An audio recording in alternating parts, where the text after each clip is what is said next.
ভাবছিলাম আমার অনেক কষ্ট হইব। ওর কথা তো আমার মনেই পড়ে না। মনে না পড়লে ভালো কথা, আর মনে পড়ার মতো তো কিছু হয় নাই, তাই না?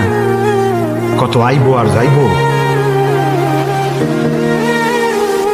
প্রতি নিঃশ্বাসে নাম তোমার লেখা।